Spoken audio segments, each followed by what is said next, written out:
Bonjour à toutes et à tous, bienvenue dans ce nouveau chapitre de notre formation aux bases de Photoshop. Dans ce chapitre, pour finir avec les calques de réglage, je vais vous présenter deux exemples. Dans le premier exemple, nous allons modifier complètement l'ambiance de cette photo à travers le calque de réglage de correction sélective. Puis, dans un deuxième exemple, nous allons passer une photo en noir et blanc grâce au calque de réglage noir et blanc. Alors, occupons-nous d'abord de cette photo. Alors, comme d'habitude, vous pourrez télécharger cette photo à partir de mon site Vive la photo. Je vais vous indiquer le lien en dessous de la vidéo. Il s'agit d'une photo de l'île Barbe à Lyon. Je voudrais complètement modifier l'ambiance de cette photo en corrigeant les couleurs, en lui donnant un look non pas d'une ambiance d'été, c'est l'époque où cette photo a été prise, mais j'aimerais bien lui donner un look avec des couleurs automnales.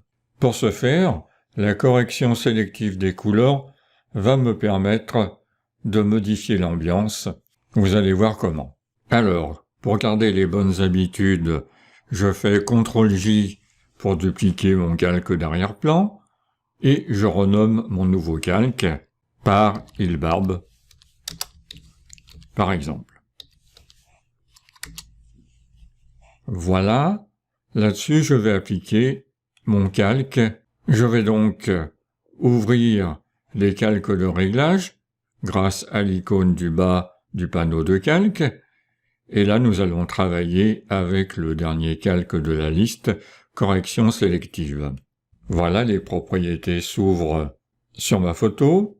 Alors n'oubliez pas, si ce panneau propriétés vous gêne, et il va me gêner pour certaines retouches, comme il est placé, soit vous le mettez dans un autre panneau, mais là ce qui m'embête, c'est qu'il faut le dérouler. Vous voyez, c'est pas évident. Soit je réduis le panneau de calque et je vois la moitié de mes calques, soit je suis obligé de prendre l'ascenseur sans arrêt pour atteindre les réglages de mon calque. Alors ça, j'aime pas trop personnellement, mais chacun sa façon de travailler. Je préfère le détacher, puis le déplacer dans la photo à l'endroit où il me gêne le moins par rapport à la correction que je suis en train d'appliquer. Et puis quand j'ai fini, je le remets dans le panneau d'icônes. Voilà. Bon là, ça tombe bien, il est bien placé. Alors, décrivons un peu l'interface de ses propriétés. Nous avons toujours, comme les autres calques de réglage, les deux icônes en haut, l'icône des propriétés du calque et l'icône du masque de fusion associé. Comme dans les autres calques, nous trouvons des paramètres prédéfinis.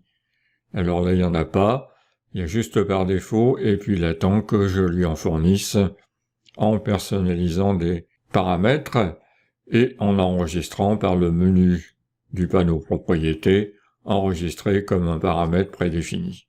D'accord? Voilà. Ça, c'est le fonctionnement commun à tous les calques de réglage. En dessous, j'ai une liste déroulante des couches. C'est les couches sur lesquelles je peux travailler, les couches de couleurs, rouge, jaune, vert, cyan, bleu, magenta, blanc, gris et noir. Vous voyez que c'est bien fourni, et c'est pas fait au hasard. On va voir comment ça fonctionne à travers un exemple, je crois que c'est le mieux, pour découvrir l'intérêt de tous ces canaux de couleurs. Et puis nous avons des curseurs, le curseur cyan, le curseur magenta, le curseur jaune et le curseur noir. Et ça, si vous vous souvenez de notre roue chromatique, que je laisse afficher en permanence, vous voyez pourquoi maintenant. En fait, j'aime bien savoir le complémentaire d'une couleur, le cyan et l'opposé du rouge. Donc si j'enlève du cyan, je fais monter du rouge dans la photo. Si j'ajoute du cyan, je rajoute réellement du cyan. Et j'enlève du rouge. Toujours le même principe de fonctionnement. Ici, pour remettre à 0, il faut se positionner sur le libellé du curseur et double-cliquer. Vous pouvez aussi manipuler le curseur en étant positionné sur son libellé. Vous voyez, vous avez une double flèche qui apparaît, et là vous pouvez déplacer le curseur en déplaçant la souris. Le magenta, en dessous, si vous vous souvenez, le magenta est l'opposé du vert. Donc pareil, soit je diminue le magenta et j'augmente le vert, soit j'augmente le magenta et je diminue le vert. Le curseur jaune, c'est l'opposé du bleu, et le noir, je vous le donne en 1000, c'est l'opposé du blanc.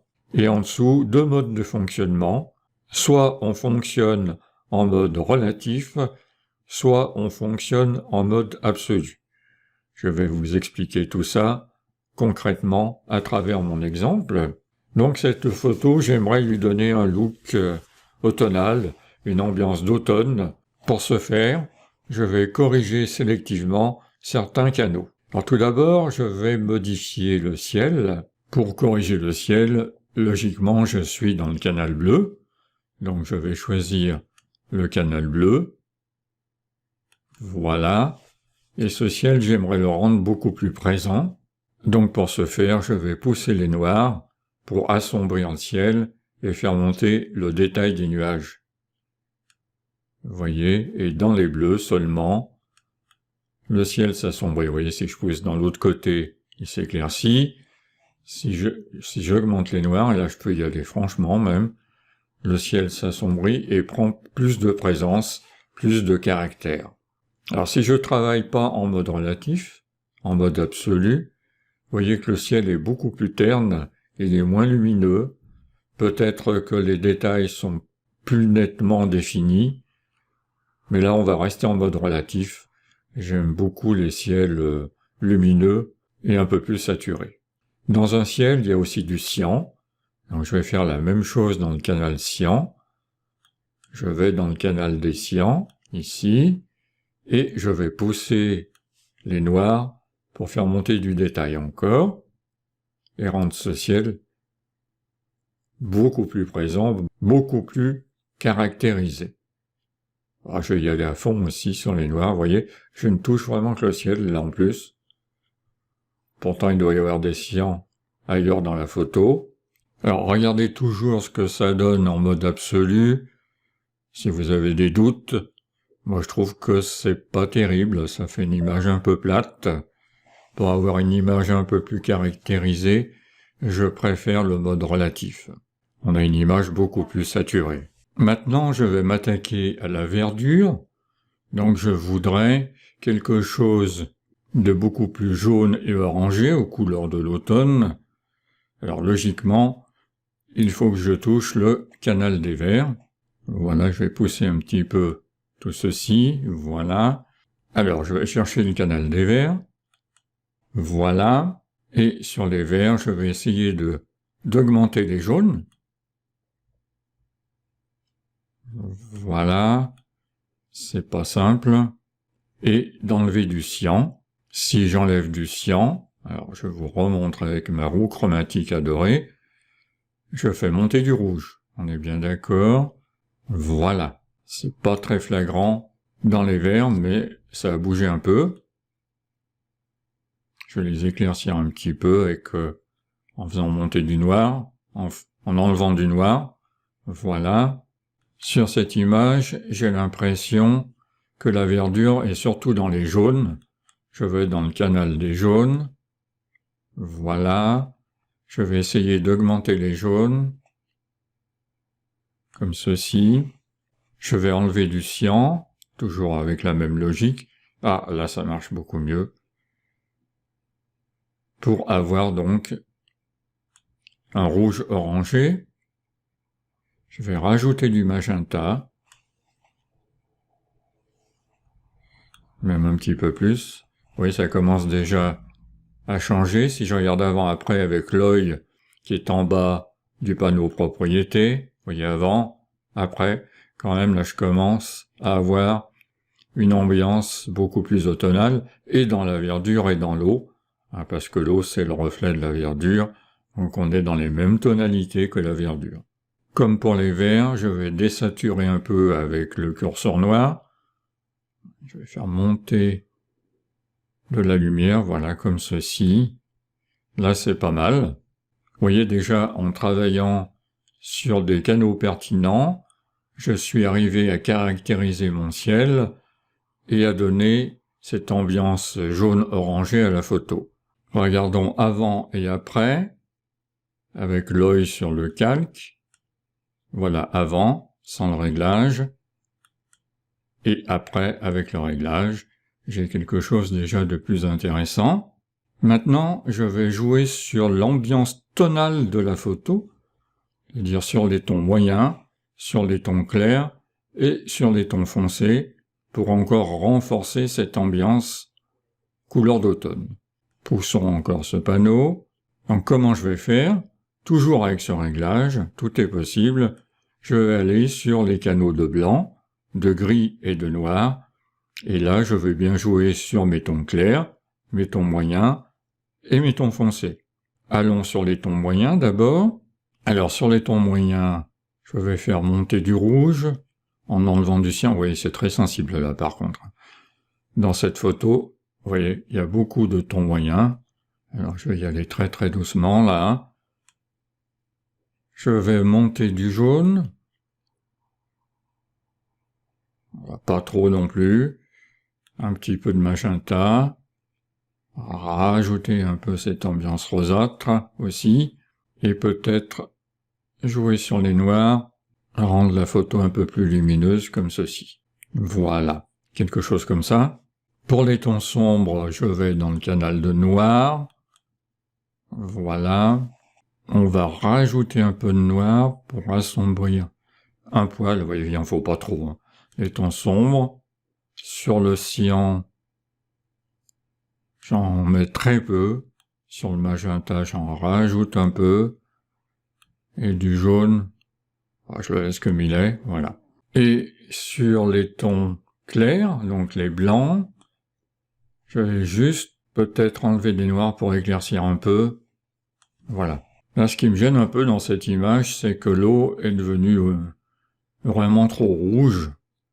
Alors je vais essayer de corriger avec les tons moyens, peut-être. Si je l'éclaircis bien, oui, ça enlève un peu de rouge. Je vais enlever du magenta aussi, et peut-être un peu de jaune. Voilà, comme ça c'est mieux, c'est moins agressif. Alors voyons avant et après. Alors je vais fermer mon réglage là. Je remets à sa place dans son panneau. Vous voyez, c'est bien de réviser aussi de temps en temps les notions élémentaires de l'interface. Donc avant, vous voyez, j'avais une ambiance d'été, mais un petit peu sombre, un peu plate. Et après, j'ai donné une ambiance automnale beaucoup plus agréable à l'œil, beaucoup plus sympathique. Bon, il y aurait d'autres retouches à faire, mais je voulais vous montrer le principe de ce calque de réglage qui vous permet de modifier totalement une ambiance en corrigeant en fait les couleurs. Alors juste une petite chose avec ce réglage, si vous avez des aberrations chromatiques, alors là je pense pas en avoir, il se peut que l'on en ait, vous savez ces franges violettes rougeâtres le long de l'architecture, il n'y en a pas, et le long du feuillage.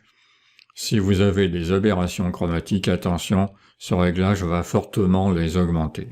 Donc c'est peut-être mieux de corriger et dans Lightroom et peut-être dans d'autres logiciels un peu plus spécialisés vos aberrations chromatiques avant de commencer ce réglage. Alors maintenant nous allons travailler sur cette photo. Alors comme pour les autres photos, vous pouvez la télécharger à partir de mon site Vive la photo. Je vous mets le lien sous la vidéo. Je vous demande seulement de ne pas la diffuser, cette photo, et de ne l'utiliser que pour votre usage personnel. Nous allons aborder un calque de réglage suivant. Nous allons convertir cette photo en noir et blanc à travers le calque de réglage conversion noir et blanc.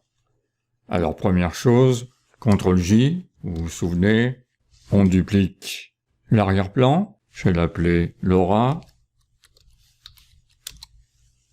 Voilà, sur cette duplication, je vais appliquer le calque de réglage, vous vous souvenez, le petit icône en bas du panneau de calque, et là on va faire noir et blanc. Voilà. Alors automatiquement il fait une conversion noir et blanc par défaut. Je la trouve un peu plate, un peu neutre, mais on peut la travailler à travers 6 canaux. Vous voyez, il y a des pré-réglages qui sont faits à travers 6 canaux de couleurs, les rouges, les jaunes, les verts, les cyans, les bleus et les magentas. Alors je vous le dis tout de suite, c'est pas le meilleur outil pour faire de la conversion noir et blanc. Si vous souhaitez convertir cette photo en noir et blanc, il vaut mieux le faire dans Lightroom, où là vous avez un outil de conversion noir et blanc avec 8 canaux, ce qui est un peu plus souple, et puis je vous indiquerai après quelles sont les meilleures façons de faire de la conversion noir et blanc. Mais là, décrivons quand même ce calque noir et blanc, qui permet de faire des choses. Donc là, pour améliorer ce noir et blanc, je peux agir sur les différents canaux de couleurs, donc ce qui était des couleurs auparavant, soyons clairs. Alors pour décrire l'interface des propriétés de ce calque, comme tous les autres calques, en haut, on a les propriétés du calque et les propriétés du masque de fusion associé. Vous avez un mode automatique qui vous permet de faire une conversion noir et blanc automatiquement. Vous voyez, c'est à peu près la même que celle qui est faite par défaut. Et vous avez des paramètres prédéfinis comme dans tous les calques où vous avez déjà quelques paramètres qui sont livrés à l'installation. Comme dans les autres calques, vous pouvez créer vos paramètres personnalisés à travers le menu, donc le menu du panneau propriétés. Alors essayons d'améliorer un petit peu ce noir et blanc. Alors on peut imaginer que dans la peau il y a des rouges, donc je vais jouer sur le canal de rouge pour densifier un petit peu cette peau. Il y a également des jaunes. Voilà, c'est pas si évident que ça. Peut-être des magentas, mais là c'est pas sûr. Non. On a des rouges et des jaunes. Alors c'est des fois pas facile de retrouver quel est le canal de couleur d'origine de la photo. Alors vous avez un outil merveilleux qui est l'outil de réglage par glissement. Alors il suffit de cliquer dessus pour le prendre. Vous avez une petite pipette au bout de votre pointeur de souris. Et là je vais sur la peau, je clique, je maintiens le clic gauche enfoncé. Et vous voyez, j'ai un pointeur avec 2 directions. Je pousse les couleurs de la peau à droite pour les assombrir, pour les éclaircir plutôt, ça marche dans l'autre sens là, et à gauche pour les assombrir. Vous voyez, ça c'est assez intéressant. Là, j'aimerais assombrir un peu le fond. Je me positionne sur le fond, et je m'aperçois que c'est surtout du bleu. Alors, je vais faire un fort vignettage dans Lightroom, ça risque de l'abîmer là et de provoquer des artefacts, donc je vais pas aller plus loin. Voilà. Dans les cheveux, peut-être, voir ce que je peux faire. Je touche aussi les rouges, vous voyez. Mais voilà le principe de fonctionnement de ce calque de réglage, qui vous permet quand même de faire des choses. Par contre, si j'étais parti d'une photo un peu plus plate, en colorimétrie, parce que là, cette photo, je l'avais déjà bien développée dans Lightroom et bien mise en valeur, et fortement contrastée, à mon habitude, donc c'était plus facile d'avoir un noir et blanc par défaut de qualité. Par contre, sur des photos un peu plus plates, un peu plus neutres, ce sera difficile avec ce réglage d'avoir quelque chose d'intéressant, à mon avis. Et pour terminer la description, vous avez une case à cocher teinte qui vous permet donc de teinter votre noir et blanc comme si vous mettiez un filtre devant. Alors pour être complet, vous pouvez aussi agir localement sur ce réglage, comme dans tous les réglages. Par exemple, j'aurais envie de laisser les lèvres en couleur. Bon, c'est peut-être pas du meilleur goût, mais c'est pour vous montrer. Donc là, pour garder les lèvres colorées, il suffirait que j'aille dans le masque de fusion pour peindre en noir les lèvres. Donc alors j'active le masque de fusion, je prends le pinceau, alors noir, donc vous vous souvenez, D pour avoir premier plan et arrière-plan noir et blanc, du vrai noir et blanc, et X pour les inverser. D'accord. Je réduis un petit peu la taille de mon pinceau. Voilà. Et je peins en noir les lèvres, ce qui exclut les lèvres de mon réglage noir et blanc. On peut reprendre le pinceau blanc pour adoucir un petit peu sur les bords, voilà. C'est pas du meilleur goût, mais c'est pour vous montrer qu'on peut aussi donner une touche de couleur dans une photo noir et blanc, ce qui était très tendance il y a quelques années. Là, on le voit beaucoup moins dans les photos. Il y a aussi des phénomènes de mode dans la photo, dans la retouche photo plutôt. Alors, je vais supprimer ce calque de réglage. Je le mets dans la poubelle. Je confirme. Alors, il existe un autre calque de réglage qui va vous permettre de faire en noir et blanc de qualité. C'est une petite astuce. C'est d'utiliser la courbe de transfert de dégradé. Alors, je ne vais pas vous décrire ce calque complètement aujourd'hui. Il faudrait qu'on ait avancé un petit peu plus dans Photoshop pour que je vous explique toutes les options et toutes les possibilités de ce calque.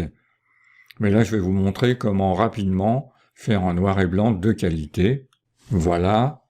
Je vais choisir une courbe de transfert dans les réglages basiques.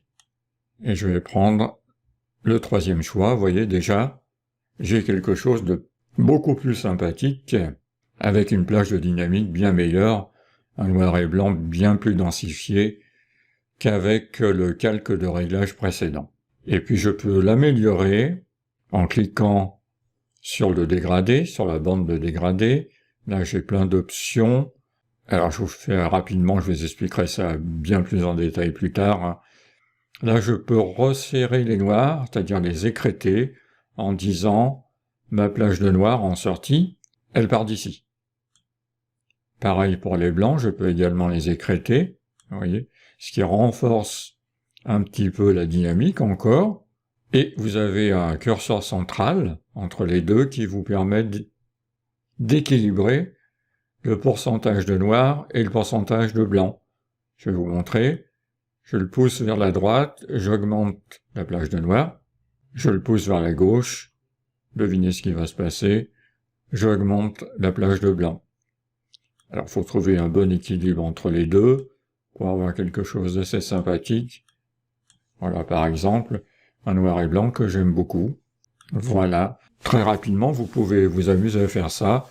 Prenez la bonne courbe de transfert, noir et blanc. Troisième option de basique. Et vous jouez avec les curseurs du côté noir, du côté blanc, et la balance centrale pour équilibrer tout ça. Et vous verrez, vous avez déjà un résultat qui est bien meilleur, je trouve. Mais pour moi, la meilleure façon de faire du noir et blanc, et c'est reconnu par tous les photographes, c'est le plugin SilverFX de la suite Nik Collection. Voilà. C'est ce plugin. Alors, je l'ai installé dans Photoshop. Ce plugin marche dans Photoshop et dans Lightroom. C'est SilverFX Pro, qui est une merveille pour faire du noir et blanc, qui est d'une précision absolue. Alors, si vous voulez savoir comment ça marche, c'est pas le sujet d'aujourd'hui, mais j'ai fait un tutoriel complet dans la série sur Photoshop avancé dans mes tutoriels. Je vais vous mettre en vignette de quel tutoriel il s'agit, et je vous mettrai le lien sous la vidéo, et vous verrez qu'avec SilverFX, c'est vraiment le top du top, et pour moi c'est la meilleure façon de faire du noir et blanc, une conversion noir et blanc de qualité, en plus en bénéficiant du masque de fusion dans Photoshop, on fait vraiment un travail absolument remarquable avec cet outil. Voilà, donc en résumé, pour le noir et blanc, vous avez trois possibilités. Soit utiliser le calque de réglage noir et blanc, qui est limité, soit utiliser la courbe de transfert de dégradé, et là on a un meilleur résultat avec une meilleure dynamique, une meilleure densité dans notre noir et blanc, et puis meilleure solution, c'est d'installer la suite Nik Collection avec SilverFX Pro 2. Alors, faisons un petit point, là on va arrêter là pour ce qui concerne les calques de réglage, à ce niveau de notre formation. N'oublions pas que ce sont les bases de Photoshop, et que pour voir d'autres calques de réglage, il nous faut acquérir d'autres connaissances. notamment pour le mélangeur de couches. Alors là, il faut que je vous explique la notion de couche auparavant. On le fera donc plus tard en détail. La correspondance des couleurs, alors ça c'est un calque de réglage que je trouve peu intéressant. Il permet d'harmoniser deux photographies dans leur tonalité et leur colorimétrie. Couleur unie, alors ça c'est même pas la peine de le faire, hein. Ça consiste à donner une couleur unie à votre photo, hein. Mais ça on s'en sert en combinaison avec d'autres réglages. Je vous montrerai plus tard son utilité. Et là, c'est tout simple, on a juste à choisir la couleur hein, dans le nuancier. Alors, on va pas le faire. Il nous reste également le dégradé, l'outil dégradé, ça on le fera plus tard aussi. On l'utilise beaucoup en photomontage. Motif, c'est comme l'outil couleur unie, mais vous insérez un motif. Alors ça aussi, c'est pour des photomontages bien particuliers. Alors, on a fait tout ça, exposition, vibrance, teinte de saturation, balance des couleurs, noir et blanc. Le filtre photo, on le verra aussi dans quelques exemples de photomontage, hein. Ça permet d'appliquer un filtre photo, comme on le faisait à l'époque de l'argentique, quand on vissait un filtre coloré sur la lentille frontale de l'objectif. Il y a aussi le calque de réglage inversé, alors il n'y a rien de plus simple, il n'y a même pas d'option, ça permet de faire un négatif de votre photo.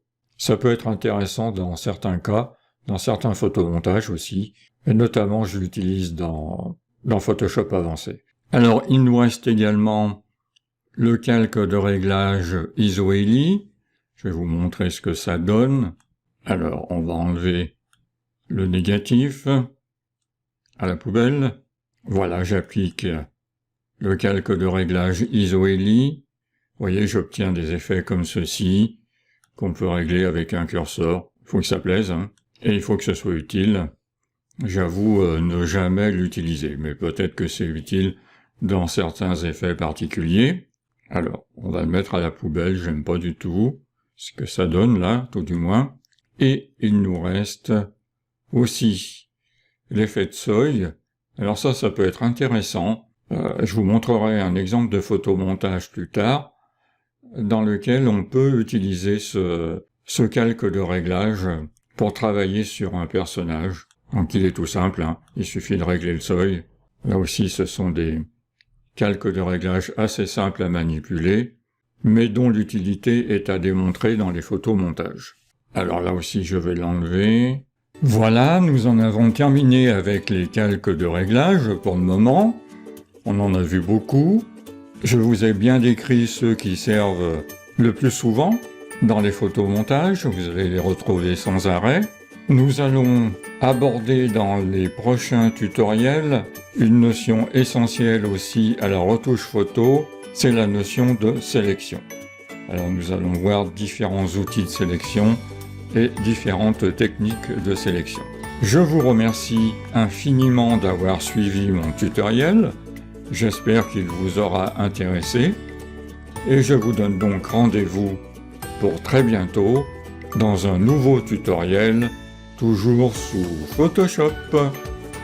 Alors vous pouvez vous abonner à ma chaîne YouTube, comme ça vous serez informé dès qu'il y aura une nouvelle vidéo. Mais je vous invite aussi à vous inscrire, c'est gratuit, à mon tout nouveau site qui s'appelle Vive la photo. On y accède par www.vivelaphoto.fr, c'est tout simple, tout attaché, Vive la photo. Et là, vous pourrez accéder à mes tutoriels d'une manière beaucoup plus simple que sur YouTube. Vous voyez, j'ai une rubrique tutoriel. Par exemple, je vais aller sous Lightroom formation complète. Voilà, j'ai un sommaire qui s'affiche. Un ensemble de tutoriels sur les différents modules. Et puis pour accéder à un tutoriel en particulier, il suffit de cliquer sur l'image. Là vous avez une description du tutoriel, comme ça vous savez ce que vous allez voir et vous pouvez lancer la vidéo sur YouTube. Voilà, et en plus vous avez la possibilité de poser des questions à travers mon forum. Vous voyez, vous allez dans la rubrique tutoriel, et si vous avez une question particulière sur un tutoriel, vous allez dans la rubrique Lightroom par exemple, et vous posez votre question, et j'y réponds volontiers et avec grand plaisir. Je vous dis donc à très bientôt sur YouTube ou sur mon site personnel Vive la photo.